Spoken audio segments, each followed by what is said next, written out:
I'm Dr. Samantha Bolt over at Live Your Life Integrated Health and Chiropractic here in Erie, Colorado. And today we're going over low back pain part 2. So we have a few more little things that we're going to add into what can help you at home with your low back pain. And a lot of people have a lot of time right now, so we know that you are all at home working on your exercises and stretches as you should be. So the first thing that we are going to do today is, again, using a table, using the floor, using a bed, wherever you are comfortable. And we're going to add in a little stretch for that low back. We eventually want those muscles, those ligaments, to be able to stretch out a little bit.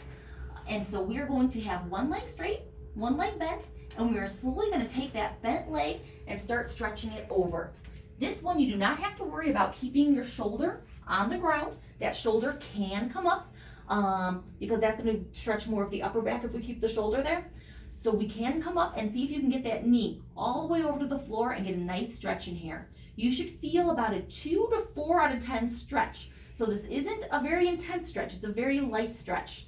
Same thing going over to the other side. One leg's gonna go straight, one leg bent, and just nice and slowly we're gonna bring that leg over and allow this to stretch out. And again, eventually you're gonna be able to get a little bit further and a little bit further as those low back muscles relax. You want to hold each stretch for at least 40 seconds, if not up to a minute. And we don't want to hold it much longer than that, because if we overstretch, we're going to flare up the issue and possibly have more pain. The second thing that we're going to talk about today is if you have a tennis ball, lacrosse ball. We love lacrosse balls in the office. Tennis balls are a little bit softer, so for some patients they're going to be too soft. Lacrosse balls for some patients are going to be too hard and cause too much pain.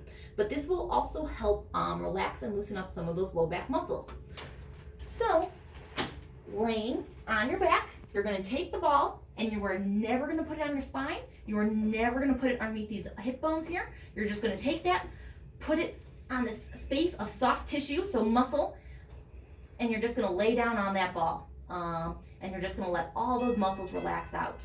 Now, I don't like rolling on the ball necessarily. I like finding spots and sitting there for 30 seconds to a minute until that pain goes away.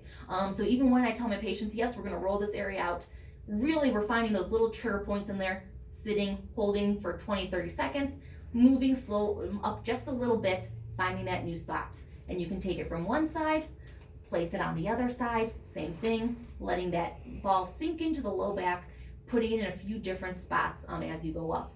If you are really irritated, let's say you just had an accident, 2-3 days ago, and you're still at 7, 8, 9 out of 10 pain. Typically after rolling, I do tell people put ice on the area for at least 5 minutes just to calm that tissue back down.